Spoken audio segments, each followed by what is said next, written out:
regular meeting, August 21st of the Clear Creek Community District Board of Directors. And you want to do the pledge?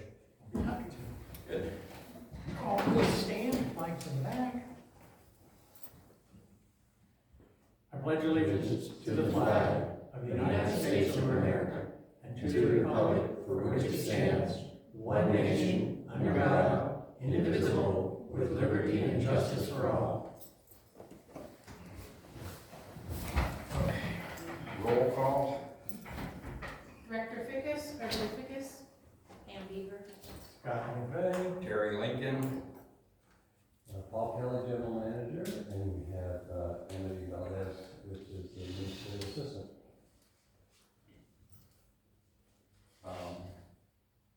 Open time is, are you going to talk?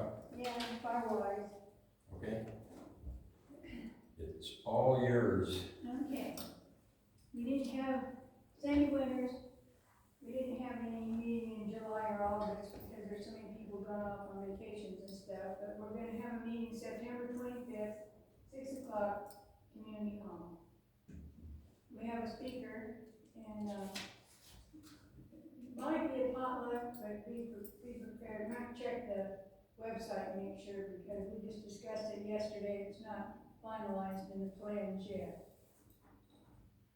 I thought it was 26. Yeah, Sandy. Oh, 26, I'm sorry. Thanks. Yeah, September 26th, Thursday. Barry and I were like, yeah. Thank you, Barry. Oh, gosh, I've been running all over town.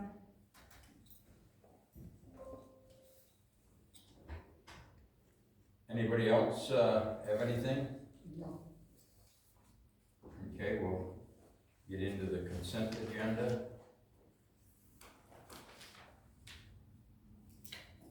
Mr. Chairman, there's minutes from the previous meeting, there's the bills paid and payroll, there's also some items that I'll let the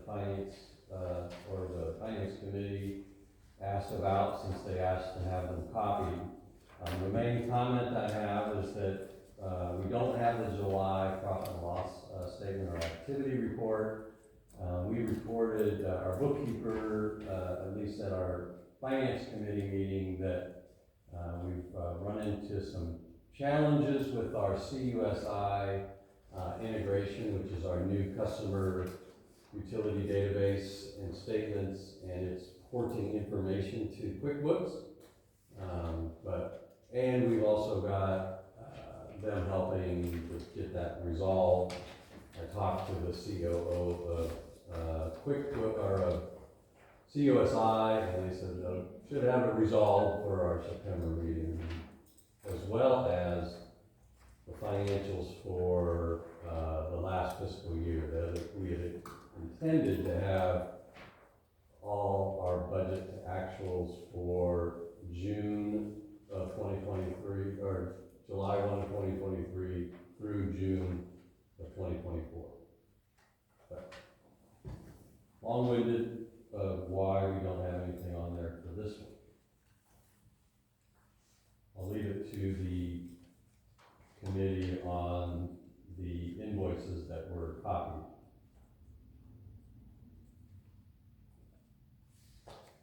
Do we want to do that now? Go ahead. Well, that's If what, it's okay with the chair. Yeah, do whatever. okay. Well, the first three are yours.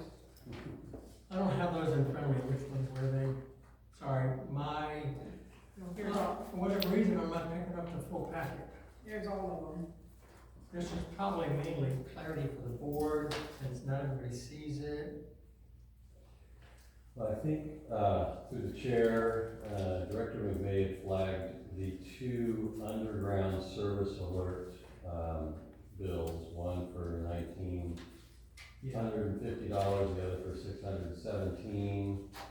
One is the fee, the regulatory fee, and the other is the membership and tickets fee. We had 945 locate calls during that period of time, and that created that high amount. Now, we do have,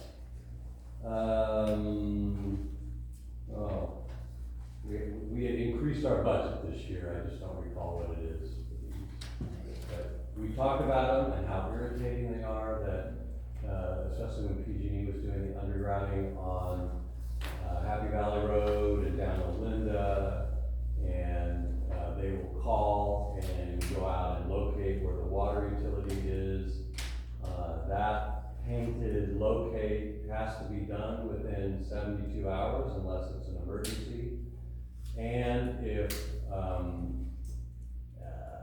think it expires after 30 or so days. So what happens is the utility starts at one end of the road, they call for locates all of their section of Happy Valley Road or all of the section of Belinda, and go do the locates, and by the time they get farther down the road, it's been 30 or 45 days, so they call for it again. Sure. The other thing we found on these is that, we had Tony Tomasi, as a consultant to help us with the distribution system. And, we were getting, a whole bunch of calls back in the end of May. Actually called somebody from MGE. We went out and met them there, and we found out that an employee of MGE last year had set up on their laptop automatic locate calls. So we're paying the tickets for the locate calls. Oh, so that's what this is basically.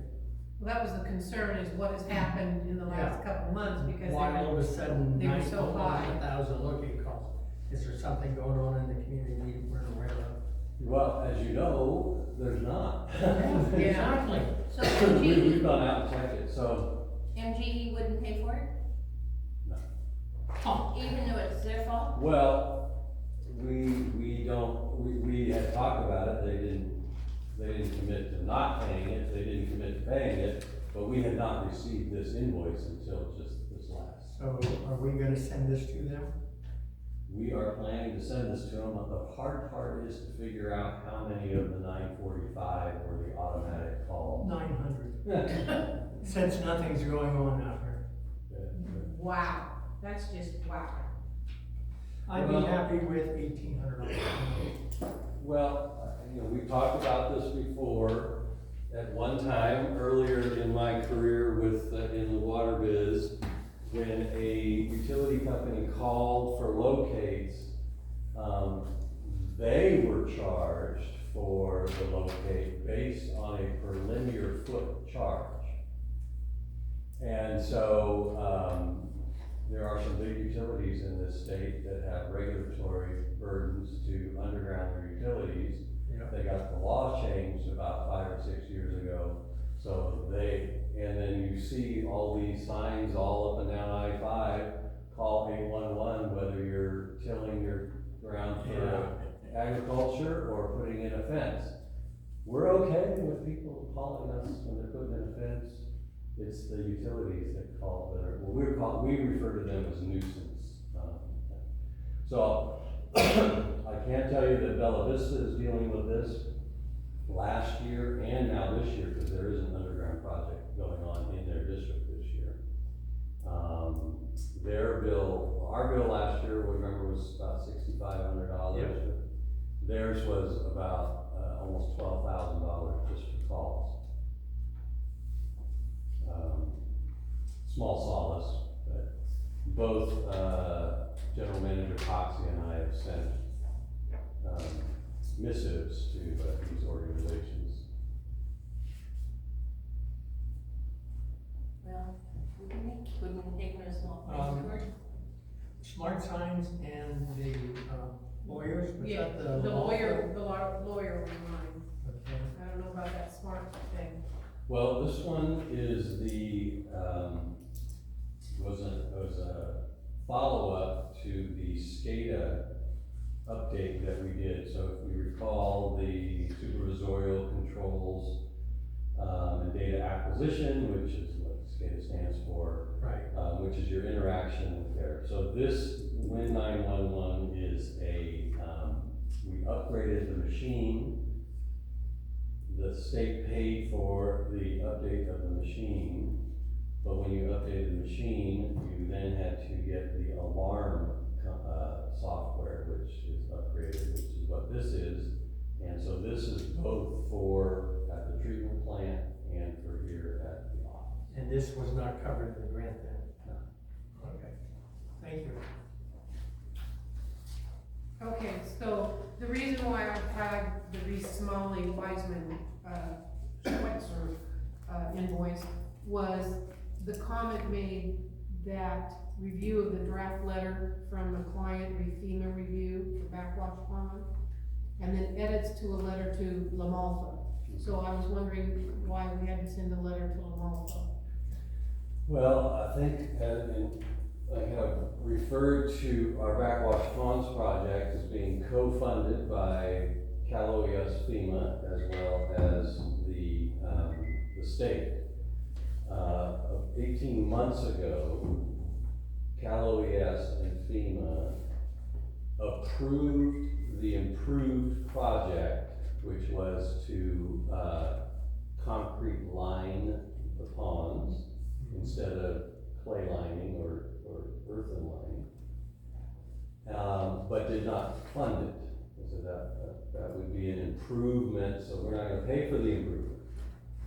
So we said, great, we're gonna move forward, but they said, wait, we still have to have environmental review by Cal OES FEMA. So this was in February of 2023. And so in the beginning or the end of June, we still had not received their environmental review. And so Pace Engineering had been sending multiple notices to them that there's no change. It's not like we're building a building and we went from 25 feet high to 35 feet high. An unseen liner was going to get changed to concrete. So there wasn't really any environmental impact. We had all our permits. So Pace and a few others suggested that we get our congressman to reach out to FEMA. And they suggested that we have at least a little bit of legal review of our letter prior to sending it, making sure we don't get the congressman or ourselves into. Okay. I mean, it wasn't a very large bill, but it was like, when I saw them all from, okay, what's going on? Yeah, and I will say, and you may know that the congressman's district representative is Brenda Haynes, who used to be on the ACID board.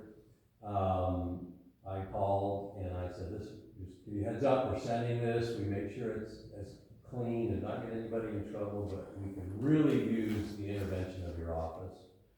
And they had no problem doing it. They got the letter, they made a call, and 6 days later, we got an email from FEMA Cal OES that they are doing the review and we'll get a final notice of their review in 30 days. So it seemed to work. Yeah, very good. Well, you know, our thing to the congressman was, you've got almost $2 million of FEMA grant allocated to us from an event in 2018. It's 2024. Yeah. And if we don't get this project going, we're gonna be not finishing it until 2026. Is it an appropriate time, I know it's, wanted you to talk about the birds, the bird study. Is it later? No, we could say this is in reference to the Backwash Pond project. It's just, I'll mention it, I could have mentioned it in my report. One of the other requirements that Cal OES and FEMA and the state required was a bird survey. And so we had to pay NPLAN, which is the environmental documentation, to spend 24 hours, including somebody there overnight. But the contractor paid for this to make sure that we weren't disturbing any bird nesting, any bird habitat, any bird. Again, remember, we're scooping out dirt and replacing it with concrete that was previously covered by water and will be covered by water again. And then the other thing that we found out is that if you do not do any construction activity for 7 days, you have to redo the bird survey. So somebody goes out there and shovels every 6 days at least. something. Oh, yeah. moves a piece of equipment. They have, well, because the study was done, before they had expected to actually start moving dirt, so they literally moved, every 2 days, they had people out there moving their stuff around, putting up transom, making sure they were ready to go, so that they didn't have any 6 days. Activity, Gotta play the game. pretty much. I've got, something I could possibly, contribute. Can you come up to the podium and, comment?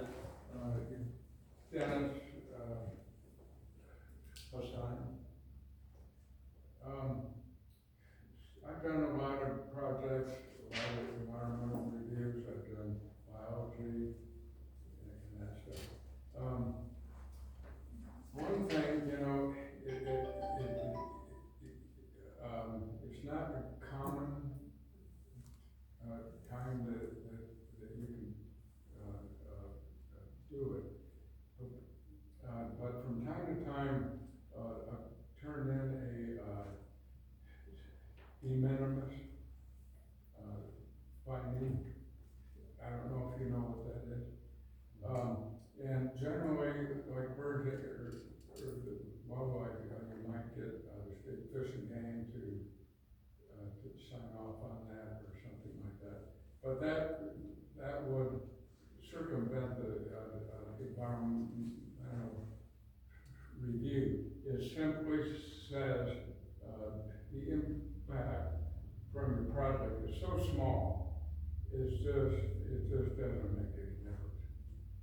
And so, once the agency signs that, you're done with environmental, and some of that stuff can drag on, and then, it can go on to the following year, because flowers are done blooming, and you can't tell what's there, so you have to go the next spring. I mean, it just keeps going. But once you file a de minimis finding, this form is a state form. It's done, it's over. So I just don't know, bring that up. Other than that, I think the consent calendar is ready. Does anybody have anything to say about consent? I move to accept the consent agenda as provided. I'll second that. All in favor? Aye. Just for the record, Director Johnston is not here, so all unanimous votes will be 401. The next item is our account reconciliation with the Bureau, and nothing to report other than that the Bureau had, when they were here, Don Bader was here in March and said, or April, and said that they were gonna put together a tour and open to directors and others. And so that is September 20th, and I've gotten RSVP from 3 directors, and spouses are welcome if you wish to bring them. So if you let me know, it's September 20th, 10 a.m., 10 to noon. I'm still working on getting the particulars, but it looks like we'll be meeting at the Shasta Dam Visitor Center about 10 o'clock. Take us around. They do have shuttles that can take us. We can ride down to the hatchery and other facilities, and the elevator's working, so we're not going to be walking up and down all those steps to get to the into the bowels of the dam. So, that's it.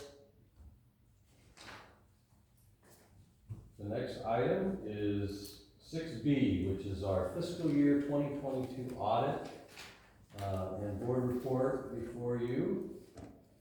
This is for your review. I will just say that the finance committee did get a chance to review this at their meeting last week. So a few items that are in here are, from that meeting. But just a couple of items I just want to point out to you that, couple of challenging elements is that we've received the fiscal year 22 audit that does have some journal entries that are necessary for your transition to get your fiscal year 23 audit underway. And we've received it at the beginning of our fiscal year 25. Yep. So that's challenging to us. The other thing is, this is an audit for a time period in which there is only one person still working here that was working here then. This is also during a time period when the district made a decision to leave its old accounting system, the Fry's Buck system, and go to QuickBooks on July 1 of 2022, which is fiscal year 23, is to be in QuickBooks. So that's a challenge. A lot of the reports that were requested by the auditor were hard to get because our bookkeeper is using QuickBooks and they would have to try to log into the old system to get it.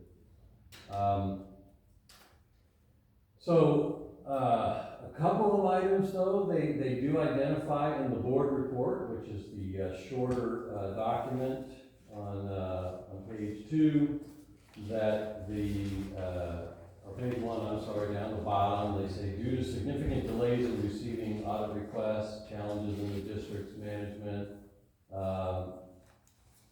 the audit is delayed.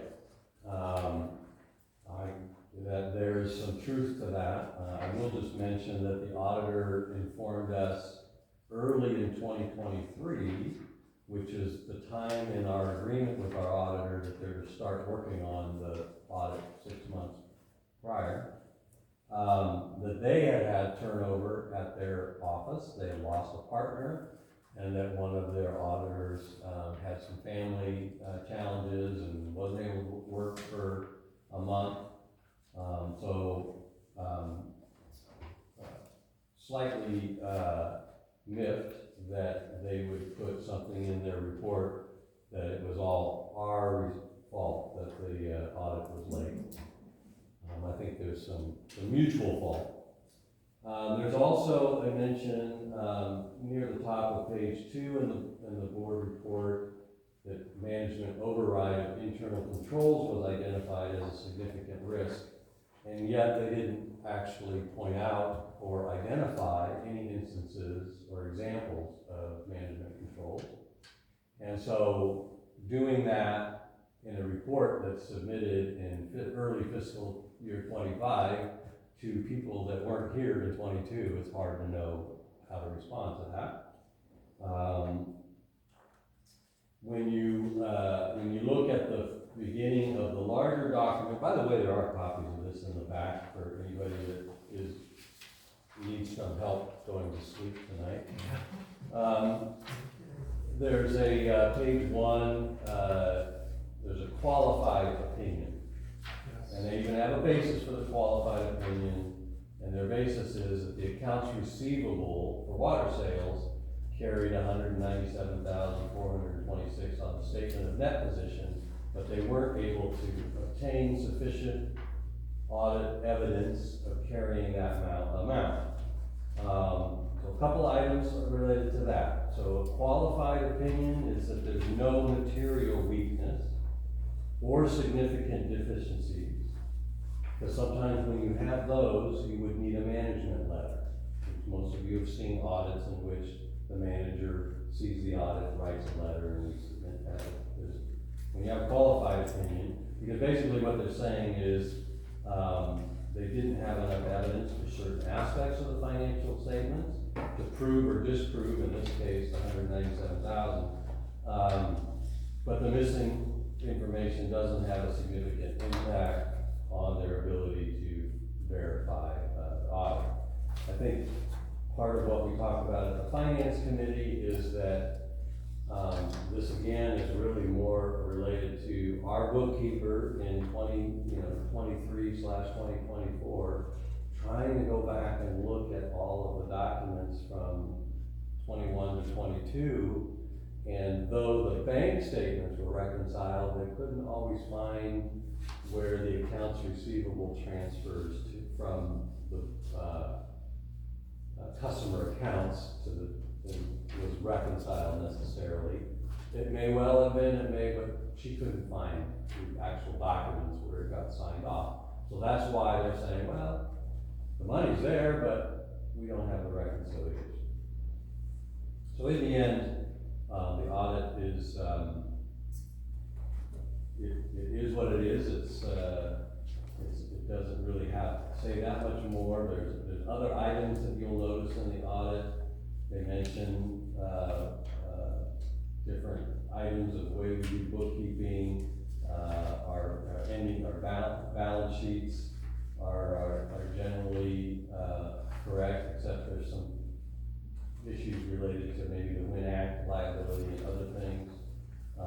The OPEB liability and pension liability is all based on 2022, so all the changes that we've made, we're not gonna see until the FY25 audit. There's a few items written in the back about internal controls, and most of that is related to FY22. When I got here at the end of calendar year 22, we instituted a lot more controls with checkoffs of invoices, board member review, and heck, you saw copies of invoices that were there. So there's part of that, and part of the controls that we have. They have recommended that we consider getting a CPA to help with the journal entries, as well as help with maybe a pre-audit or review of the FY23, help with the accounts receivables. There's a CPA by the name of Dave Wallace that met with our bookkeeper and took a review of this. And at the end of this item, you'll see that he sent a letter recommending some items related to accounting records. One was a reconciliation of the FY22, so that's the accounts receivable and journal entries, as well as potentially doing a pre-audit and also some ongoing account maintenance. He had a couple of recommendations related to training, but that's something that we would do internally. And the finance committee suggested that we get a proposal from him for doing those services. I sent that. He replied with, he doesn't live in California anymore and really didn't think he would have, this probably should get somebody local. But now that we have a list, we're gonna ask this individual if he has an hourly rate that we could maybe use on-call for some things. Based on this letter, our bookkeeper, and thanks to a contact that Amity has, we do have a CPA that's reviewing this and is going to give us a quote. So, Great. thanks.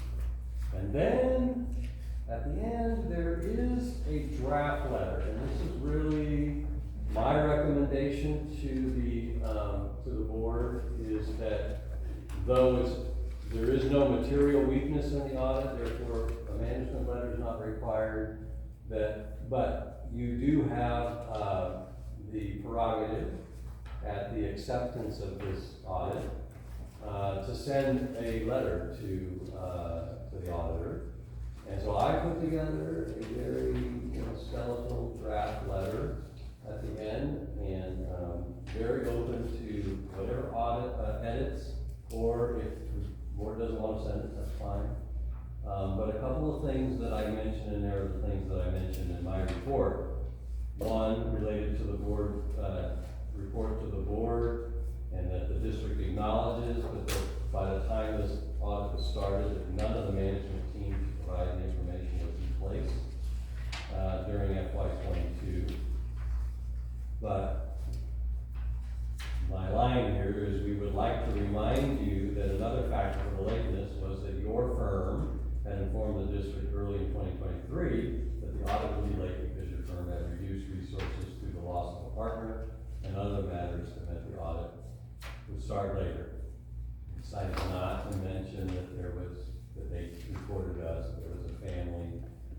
issues that I didn't think that was necessarily appropriate, but maybe if you want to, we could.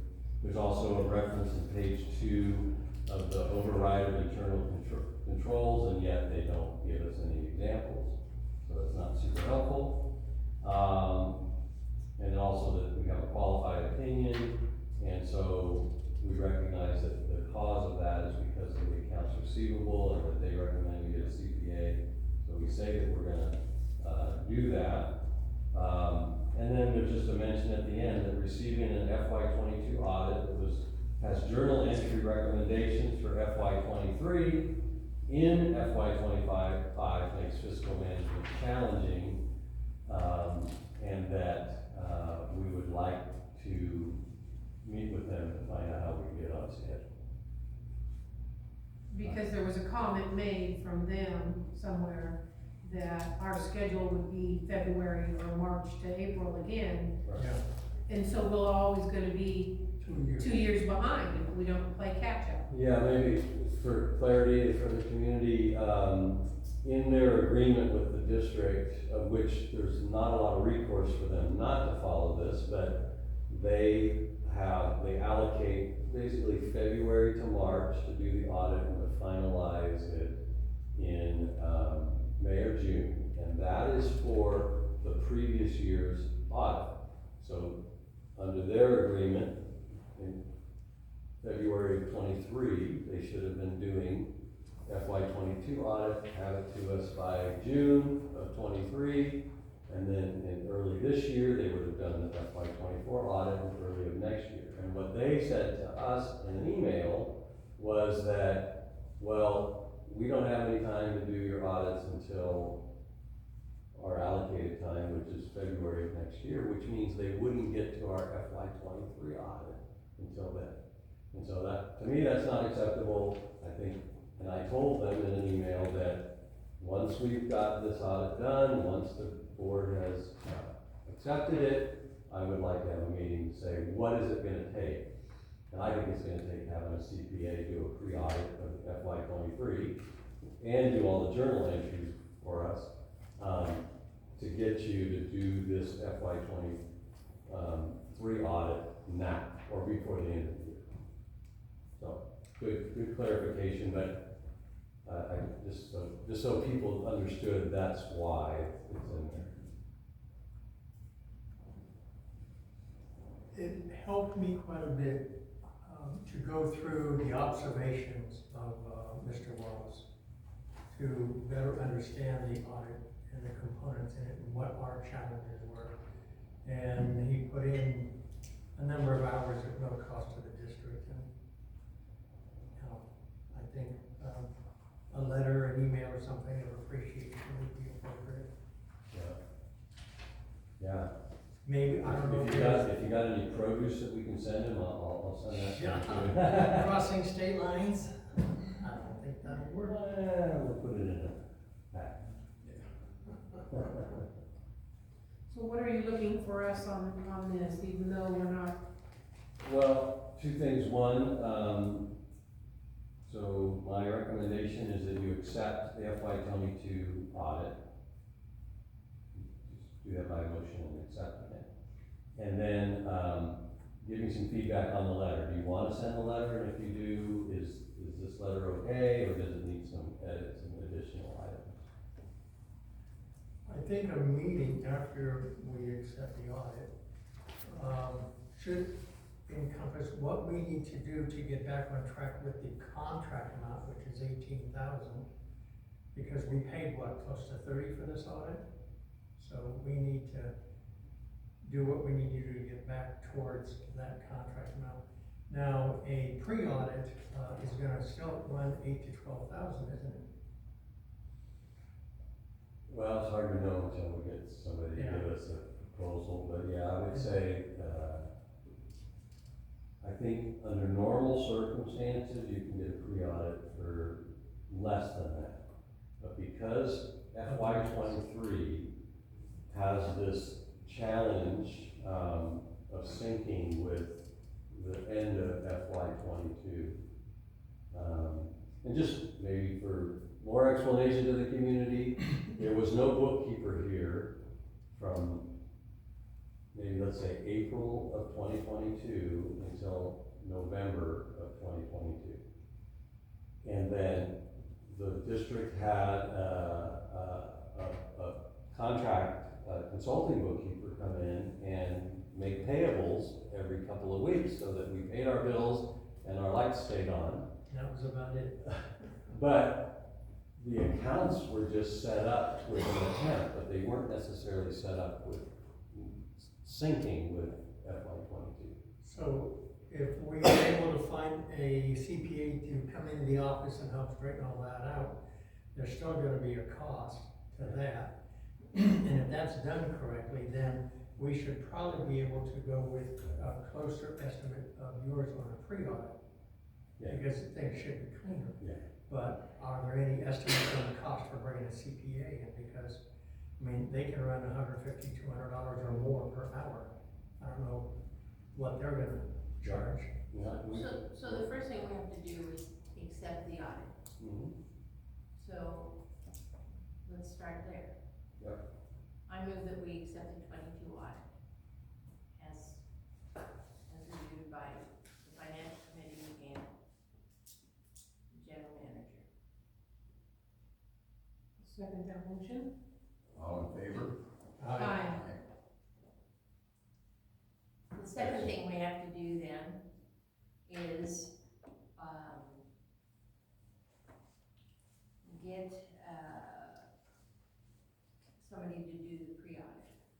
Actually, probably review our internal structures and correct the issues with CUSI and QuickBooks. Yeah, so that's in progress. And I just don't have an answer to how much is it gonna cost, because we have a CPA that's gonna give our bookkeeper a quote. They've got this list of 4 items, and we want it broken out, because I think as Director McVeigh mentioned, if we can get the first 2 items done and get all those journal entries done, then do the pre-audit, I think. So the next thing that would be a good thing to do, in my opinion, is to send a letter to this, company, documenting our risk in HM&S, documenting our concerns and feelings to,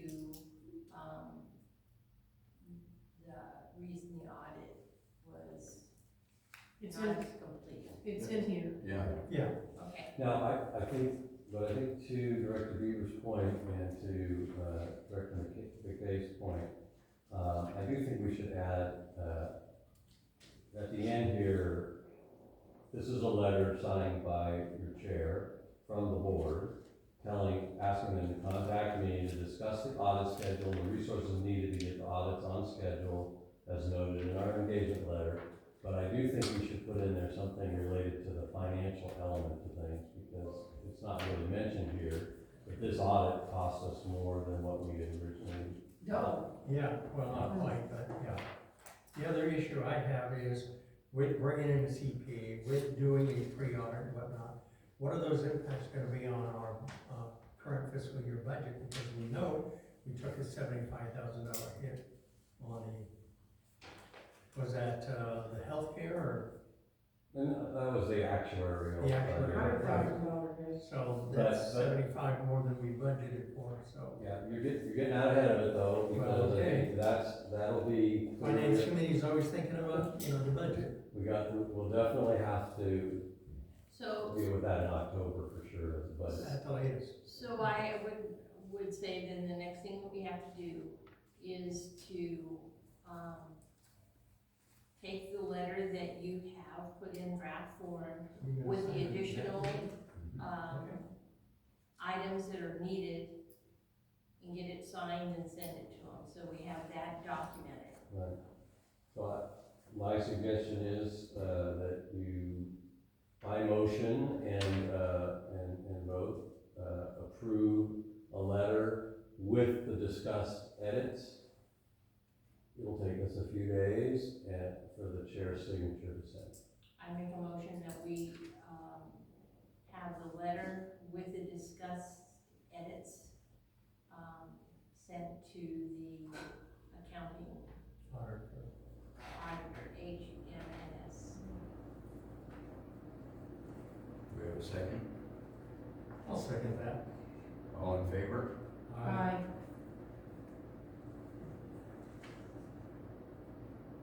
Motion carried. Motion carries. Yeah. He knew that. This It was- is true. It was clear. The recording didn't. We definitely, have items that we'll be working through at our first quarter of fiscal year budget to actuals. We may need some adjustments. I do wanna remind you though, I don't remember the number off the top of my head, but we knew we were gonna need a CPA. We did budget some money for it. We'll wanna revisit that definitely. All right, the next item is a kind of interesting, little challenge.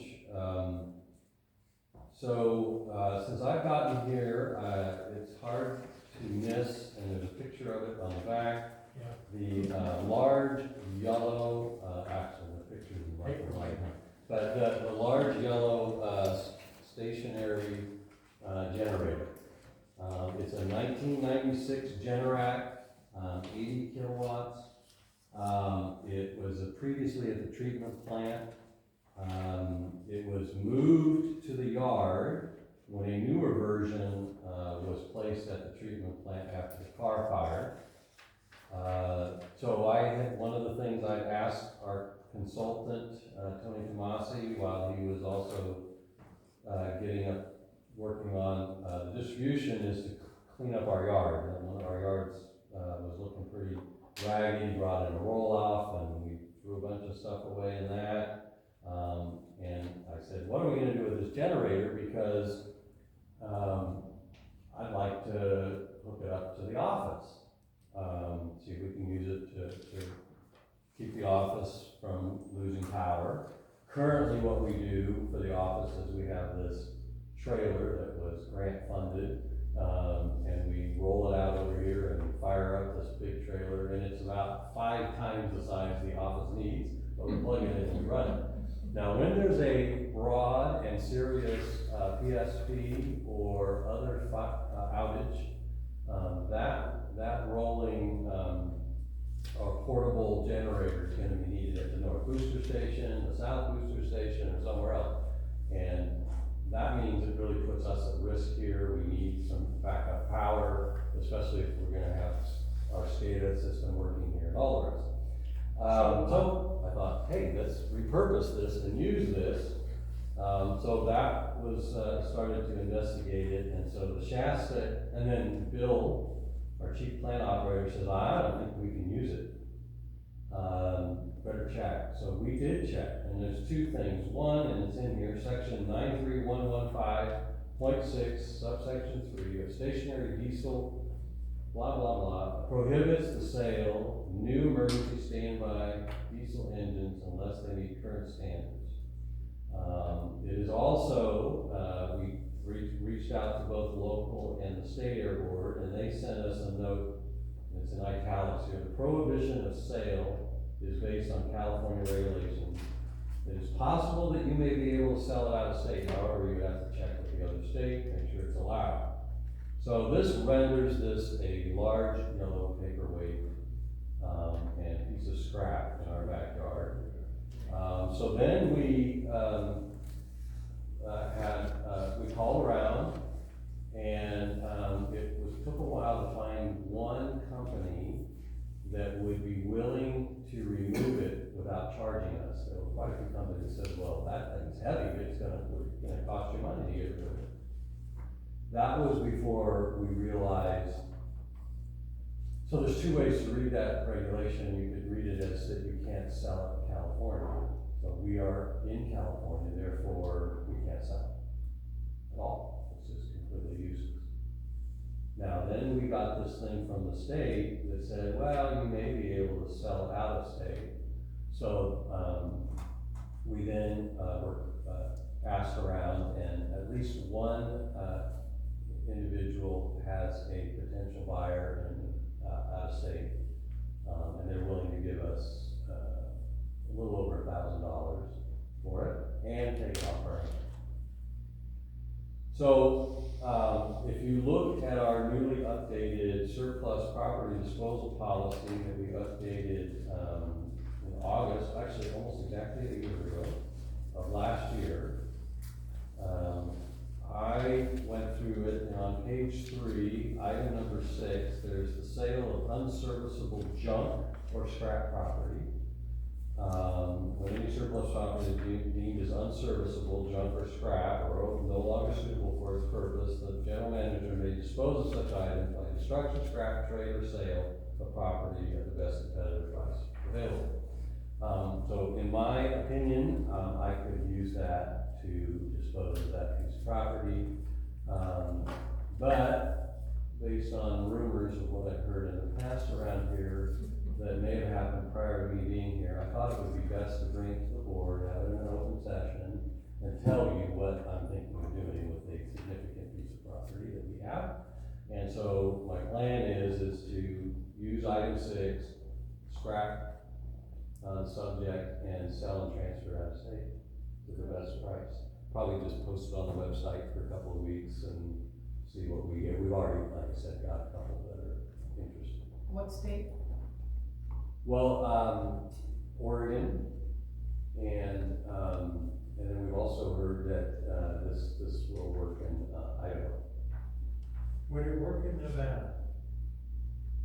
I don't, we heard, we haven't, never got it confirmed, and, that it does not work in No, Nevada. that's too bad. There are a lot of mines out there. Yes. And, you know, this is one of those situations where we're a public entity, the community owns us, we have to do things, above board. If we were a private company, we would probably just put it somewhere, you know, where you could run it and nobody would notice, like. So do we need a motion to allow you to do that, just the fact that you made it public? A motion would be fine, but it's not necessary, I think. That's not, it's, Unless you had a major problem with what I'm planning to do, I just really wanted it to be on our public agenda, on a packet, and above board. Go for it.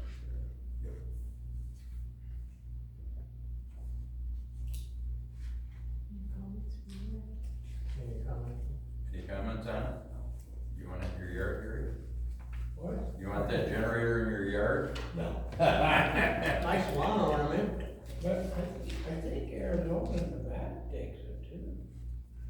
Well, we don't, you know, so here's what we're thinking is, one of the requirements is that we're gonna need, whoever takes it needs to pay us and provide its shipping destination and location. It needs to be out of state, it needs to be signed by them, put it in the folder, so if we ever get asked by anybody. And I'm not really wanting to take the responsibility to confirm or deny what state can take it or not.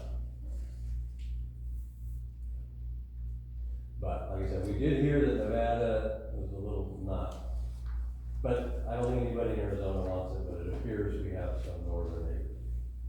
How many hours on that generator, do you know? I don't know. Okay. That might affect the Probably price. very little. Probably very little. Very few. Yeah. Okay, we'll just, go to the general manager's report. This is where I will also just expand slightly on our update with the grants.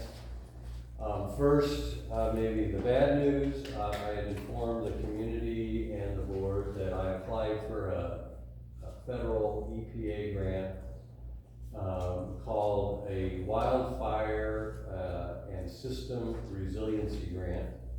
I used all the buzzwords that they wanted to see.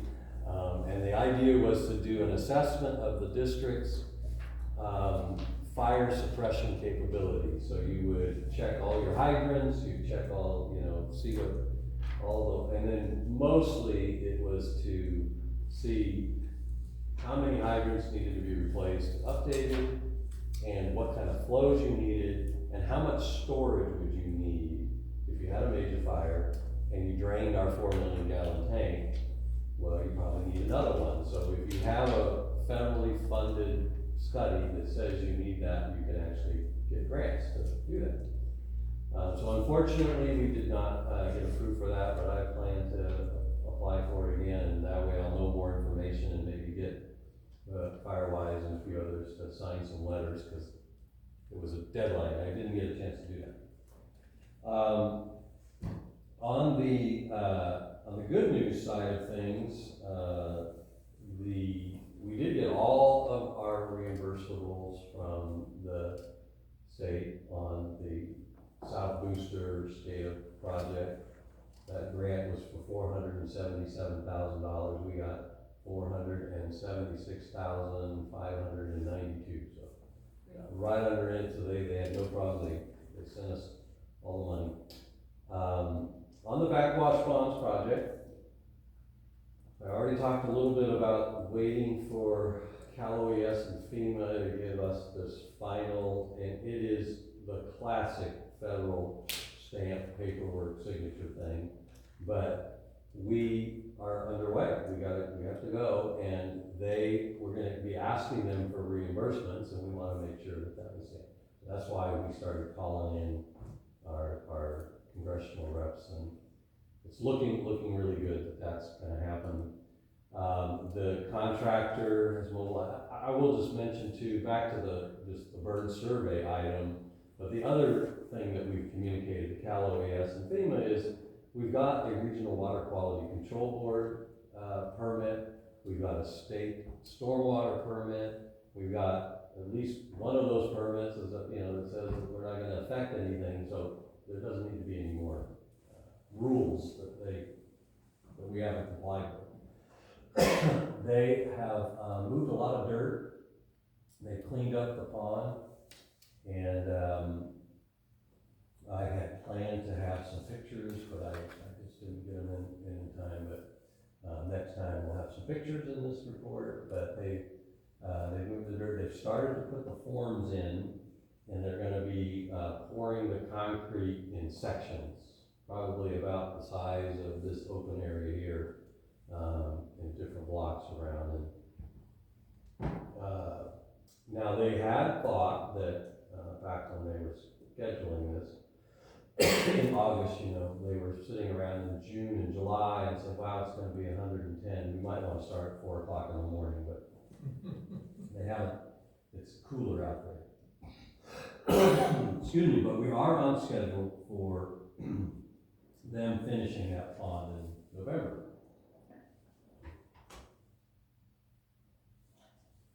All right. I'm losing my voice here. The other thing is our new distribution supervisor is up and running, been here a little over a month. Morgan Rao, she's doing a great job. But we have had, with all new people, we've had some challenges with our meter reads. I know that it's extremely frustrating to them and to our staff and the interaction with COSI, but we've called in lots of things with Badger.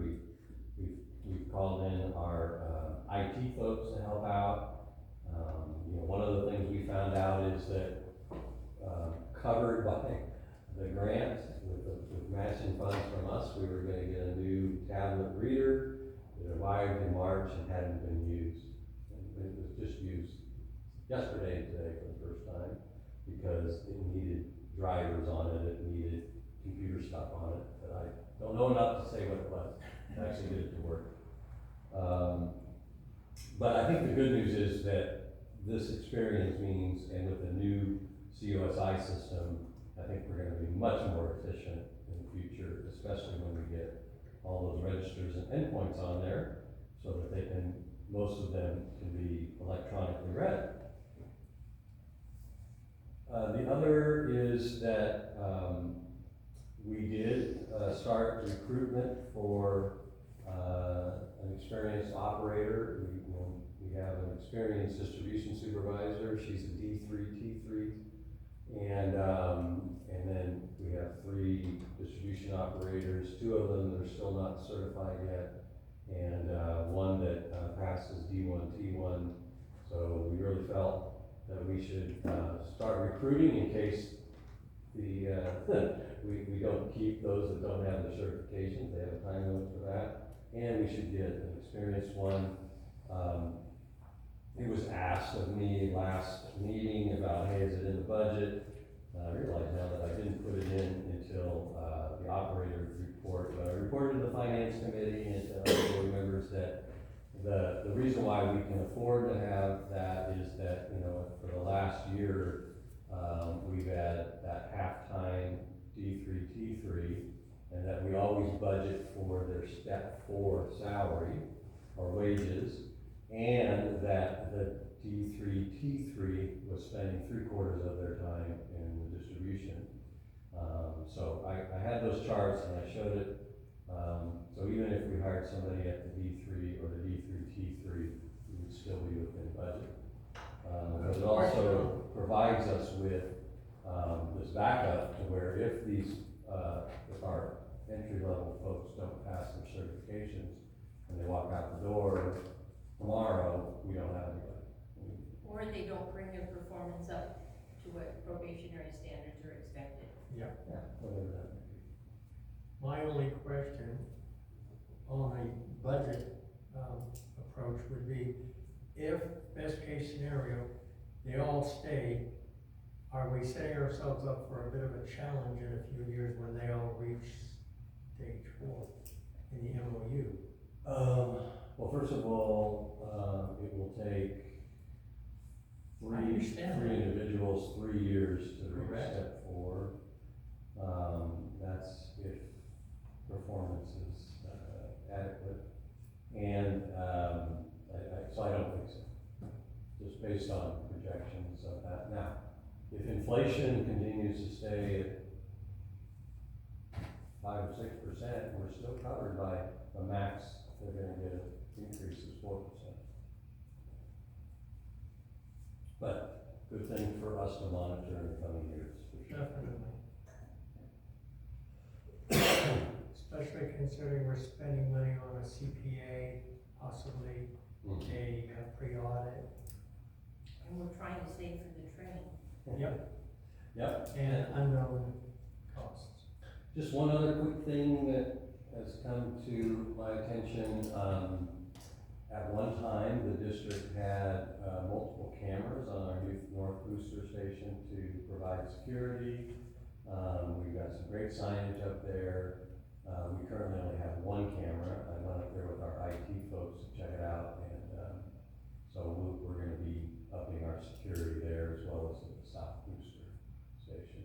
Because now that we got that up to SCADA, we can actually have a door alarm down there without having to pay a lot to do that. Did the alarm company fix the alarms that they just turned off because the heat melted it? Yeah, not yet, they're still scheduled to come out, they're gonna wait till the weather not as hot. They haven't been out yet. Call and remind them, because I'm sure that we are low on their, their list. Yeah, Warranty. I guess I'll just jump into the operations report. Again, on the admin side, it's just brief as it relates to the accounts. There's not a lot of change there. The main thing I wanted to highlight was for the month of July, we had a very hot month and probably one of the larger produced water from the treatment plant in some time, 776 acre-feet. And the treatment plant was producing between 7 and 8 million gallons per day. So that they were definitely stressed June and July, especially without being able to use train 6. They did replace the filter to waste meter for some reason. I think before Bill even got here, there was a 4-inch pipe that went to a 2-inch meter. and then went to a 4-inch pipe, so they had an extra 3-inch meter around there, so they replaced it, so that at least it's not as constraining as it was before. There also, was an actuator replaced. That was, replacing an old 1996 one that was leaking oil. And there's also another actuator that they're gonna, deal with, and they're obviously coordinating with, Allegro Construction and all of the, work we've done up there. Director McKay, you had a question? I was just wondering if, because of the higher volume, whether the equipment, because it is aging out, what kind of strain was going on. There was concern when we were working the water rate earlier this year that, a hot summer could put a real stress on the filtration plant. So since we've just been through the hottest section, I'm curious as to how it's going. Yeah, I think Bill would report that, we survived, but it wasn't without challenges. But we knew that was gonna happen. The other question was, I believe a few months ago, we approved some funds for PACE to do a study to see about, train 6 and possibly train 4, I believe. Is there anything to report on that? Yeah, timely question. I had a meeting with Pace Engineering yesterday afternoon. Asked them that question as well as we allocated money and signed an agreement for them to do a review of the treatment tank as well, in response to the tank inspection. Right. So they're scheduling the tank inspection, engineering report for December or January, because they need to crawl in there, and they need it when we're at the lowest usage. And they, their plan is, and I requested that they stick to it, is that they get that engineering report to us October, so that we can review, make comments, take it to the board in November or December, and allocate funds based on that. Based on what we can. Yeah, whatever we can. And report to Centerville for their portion, so. Yeah, okay. Distribution and operations report. This would be the first one that Morgan Rao was able to put together. And you can see there that she's got quite a bit of experience from Anderson with Beacon and Badger meters. And this one's obviously a little challenging because she's not as familiar with the interaction with CUSI. But working through it, we did have a couple of large leaks. A 10-inch pipe, as well as a 4-inch line repair. The other thing is, I've been concerned for a while, and it was confirmed by our distribution supervisor that we really needed to up our traffic control equipment, our signs and everything else, and so we put in an order for that. And the other thing too that has bothered me for 18 months, so yeah, it's about as long as I've been here, is that the number of leaks that we've repaired over the last couple of years that still needed to have, you couldn't clean them up really well enough until it was dry to clean them up. So Morgan Rao's been out cleaning up leaks from a year or so ago. So that's been in progress. And also to report that one of our distribution operators, D1, that did pass his certification, also passed his Class A CDL. He was in a program in which the state paid for his class. So he was able to get all his classwork and everything paid for. We paid his for his time, for the days in which he went and took the driving test and stuff like that. So that's an asset to us. Well, I already told all the board members, because I was so impressed Morgan Rao is stellar. One of the things I sat down with her, because I wanted her to answer some questions for me. She has a board of all of the leaks, and she said that when she first started, it was just a huge list of leaks. And she says, look, it's empty. And then she kept saying, and then I've gone back and I've cleaned up all the areas that we've left that look terrible. Yes. I mean, I was just so impressed with her, so we're really fortunate to have her. Very good. Can we go back up to the administration and the accounts, our delinquent? Yeah. So we're pretty standard, same thing, but the new gal that starts Monday, we're gonna get her working on, have we done anything? I think we've been too busy, right, to To do any lockouts? Yeah, or notices or anything. Yeah, we haven't been able to do any of that. We are swamped. We are struggling to keep up right now. My business is short staffed, but we're working hard. We're trying to get stuff done. Yeah, I think, see, just the number of things that, unfortunately, Amity being new has discovered, we lost our account clerk within weeks of Amity coming on. We got a new distribution supervisor for her first meter read. I think we found out that the previous account clerk was not caught up on like move-ins and move-outs. Some of the delinquent notices that were supposed to get sent out even back in May didn't all get done. It appears that one little change on a factor for one changed out 5/8 inch meter that got a new transponder messed up the meter reads for all the 5/8 meters in this district. Just little things like that we keep finding that we're cleaning up. So fortunately, we've got good folks that are catching up.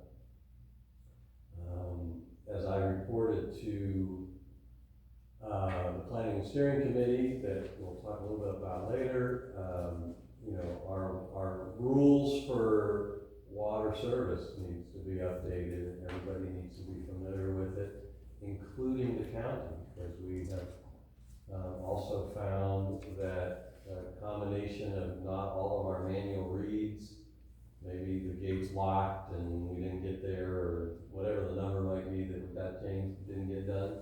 But we've also found an account in which somebody bought a house and a piece of property, and it appears that at one time this was one piece of property with 2 units and 2 base rates. Now it's 2 pieces of property with 1 meter for this property, and there's a line going to the other, and that this other one should have its own account. Oh, meter. And its own meter. Yeah, So especially if it's been split property. Yeah. Lots of fun stuff that we're gonna clean up and be much more efficient. But look how far we've come. I mean, we just have to look And how at far we have to go. They keep finding that there are problems. Oh, yeah, and we're going to 3 years.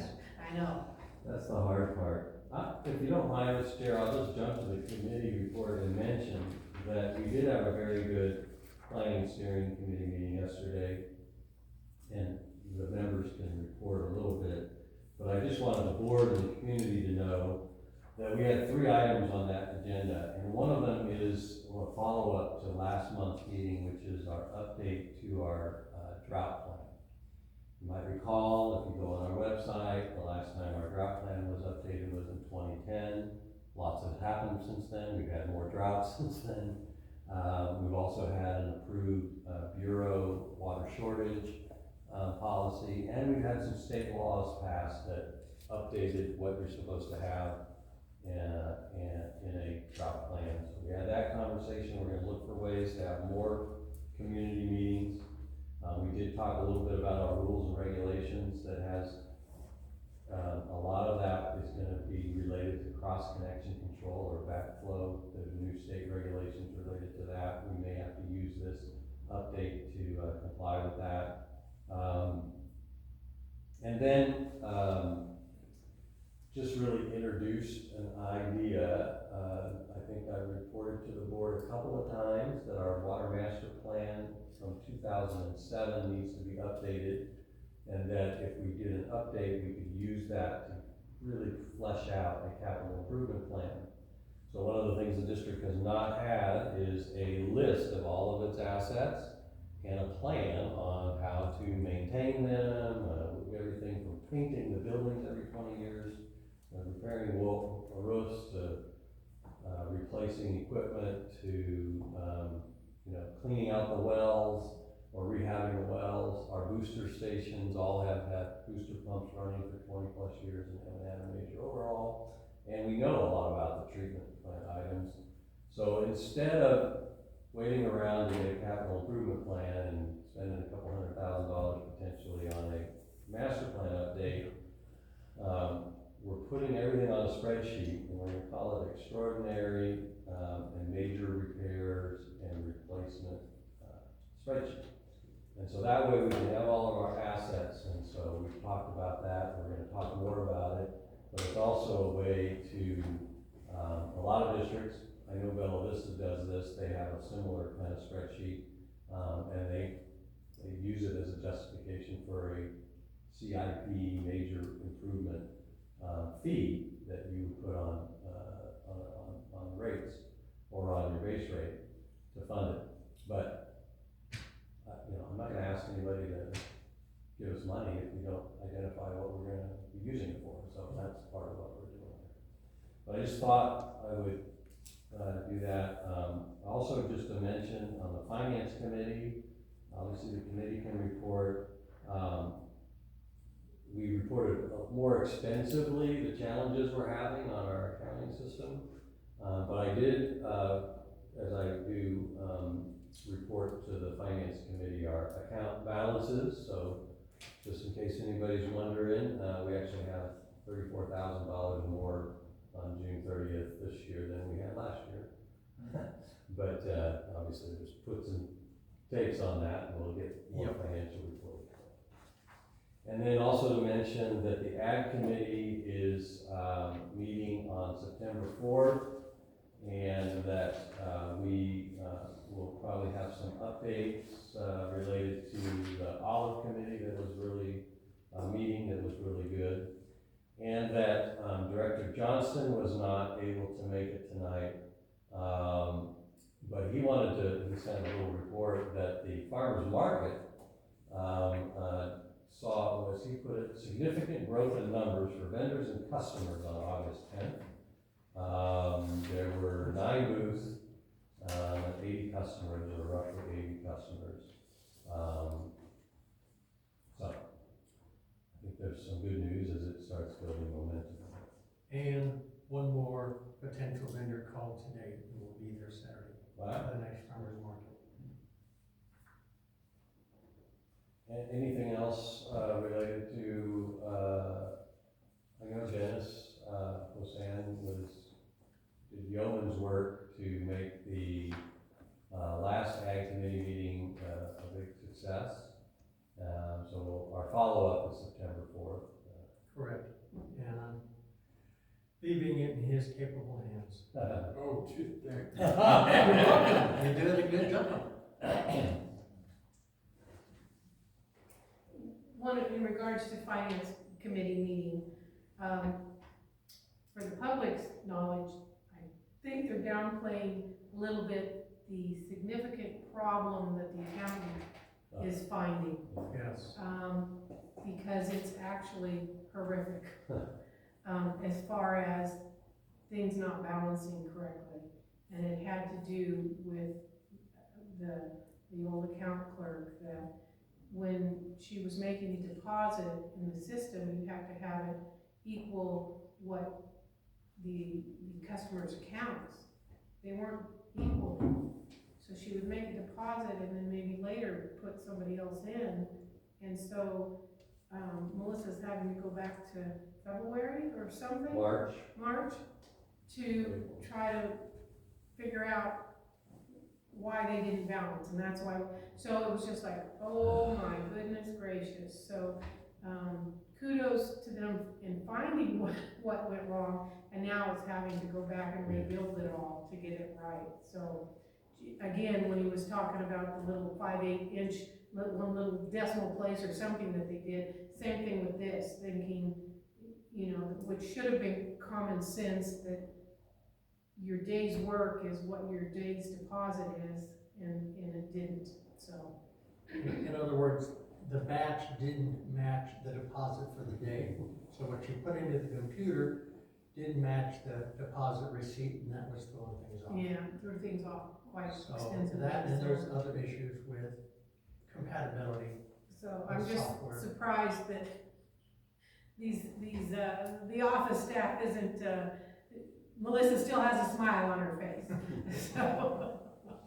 Yeah, they're doing unbelievable, and that part of it is just encouraging all of them that, it's good that we found it, it's a bummer that we found it, you know? No, it's good because Yeah, it's gonna yeah. get fixed. At least we're gonna get it fixed and get it right. Yeah. And it's really a confluence of just so many things that, you know, we lost 5 out of our 10 employees, all within a 6-week period of time. We did the conversion based on, you know, all these folks that were here for that conversion, and then they left, so there wasn't any training. So, you know, it's just a lot of it is that we're learning on the fly. CUSI has been as helpful and as good as they possibly can, right? I mean, but when you find out too, that, you know, there's some people that are calling and saying, why am I still paying a bill on something that I gave you my documentation that I moved out in May? Whoops. Is there a, But we'll figure it out. Quite a few, Quite a few. at least 12 that I can tell you. is there a time frame for the budget to actuals? I know Yeah. it's a mess. I'm just wondering if there's a time frame for that in the activity report for July. I think she gave us one. September. Yeah. September, I think. early maybe, because I'd like to We're gonna. get together with the finance I'm committee. hopeful that we'll be able to have it for mid-September finance committee meeting, and then Okay. I got a note from COSI that they got a lot of stuff converted, and so there's opportunity to, for the bookkeeper to start reviewing it and say, okay, yeah, this looks right, and then we'll do conversion. Isn't there any way to kind of do some kind of programming report that either daily or weekly that it prints out saying that, you know, what we received, what was inputted, and what was deposited? I mean, I run on a very old antiquated COBOL program at work, and it literally, I type in my deposit and it tells me whether it's right or wrong. The COSI does give us reports for that, like COSI is fairly new, so we are trying to incorporate that. Yeah, and I think if you run that report and then the next day process a bunch of checks that were for the previous day's report, I think that's one of the. But then you should technically have a negative then at that point, if you're getting a report saying you intook. I mean, I don't know, that's what I would figure dealing with money on my daily basis. I don't know. Yeah, Just might have been before we started the CSI reporting though, so it was that real in-between time? Yep. If it could go wrong, it has. Of course. It's this district, it's like a Bermuda Triangle. And the ad meeting that Dennis hosted, as far as the speakers that came, I was gonna send you an email and I didn't do it. It was an exceptional, group of speakers in regards to the olive production, so it was a good. Yeah, I've got a problem, I'm gonna be gone, September 4th. Oh, you won't? Not leaving on the 5th. I'll be back, I'll be back on the fifth. Ah, So I don't know if you wanna change the date or just do it without me, with whatever you want. we'll discuss that. I think, that's good information, glad to hear about it. Probably, also, you might recall that our primary speaker, at the last meeting Not available. was not available the fourth, so if we Right. changed it, they might be available the next week. Would we do it a week later? Okay, we'd have to get the word out real quick. You've got a list of the people, maybe a mass email. It's been changed to the 12th. Same time, same location, kind of a thing. Okay, It'd be 9/11. Right. Not if it's the 5th, we go a week later. No, yes, it would be the 4th. We Oh, were, Week later. oh, that's right, it was the 4th of the 5th. That's when you're coming back. so it'd be. Yeah, let's go 9/11, sure, why not? 11? Okay, 9/11. okay. thanks Dennis, if you can get that out to your email list, that'd be great. Can we get that up on the marquee in a week or so at the school? Yeah. That's one other thing we did, was we got the farmer's market posted up on the school marquee. Any advertisement to remind the community. Mr. Chairman, I believe we're on board member items, so any other board member items? Beverly, you got I'm good. Pam? The one thing that I've told everybody, but I'm gonna say it, that it's, as I spoke with Morgan about what would help make her job better and make the district better, and she said a vac trailer, which I know is a money thing, but she said it would make all the difference in the world. That'll probably have to go in on that spreadsheet, figure out where it can be. It's already on the spreadsheet, I think. So, yeah. And then I have one final thing. Okay. Having contacted the county voter registrars, the deadline for applying for the 3 open seats on the board was on August 9th. No one from the community applied, so the 3 members that were up for election will be returned as Well, you 3 applied. the 3 that reapplied. Yeah. Yes, as appointed incumbents. So we will be returning. Oh no, what terrible news. So heartbroken. So we're stuck for 4 more years. Okay, I have a comment. I went to, ethics training out in, Lake California. It was very, very good, very informative. And one of the questions come up about, the board holding a closed session to discuss the performance of a water treatment plant operator. And the operator is hired by the district manager, and is that a problem? And the answer was yes. And then we got into quite a lengthy discussion on talking to staff and the board can get into a little bind, not so much from the Brown Act, but we, as a board, hired Paul. We did not hire he hired all of the other staff. And we should not be talking to the staff and bringing it to a board meeting as, you know, because we're undermining Paul.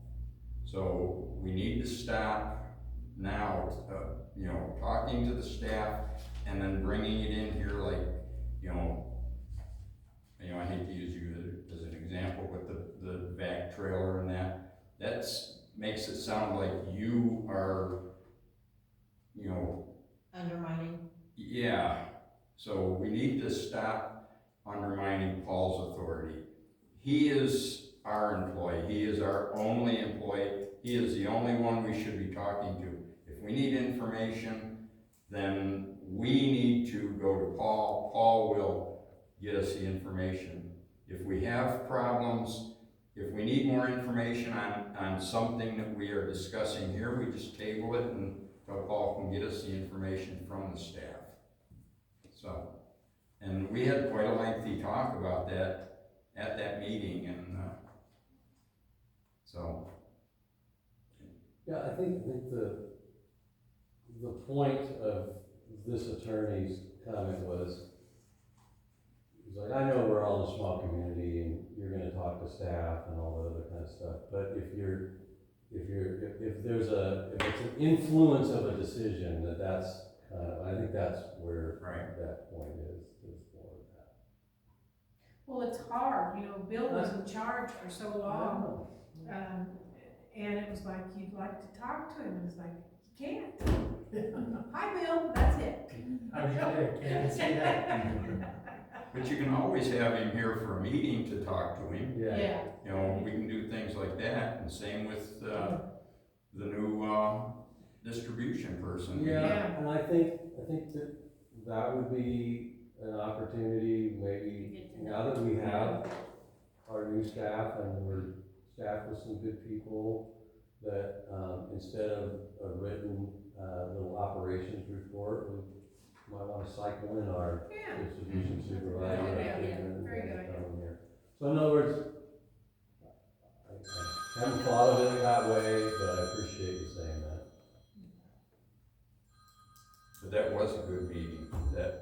That's the best ethics that I've had ever. Cause it's dry, it's very dry. Yeah, but he made it so interesting that I was telling Beverly that, you know, when he stopped and said, oh, I've only got a half hour to go, I didn't even realize we'd been talking for an hour and a half. You know, it went really quick, so. And I passed, that's why I'm still here.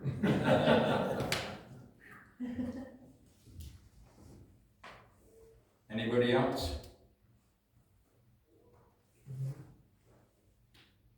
No?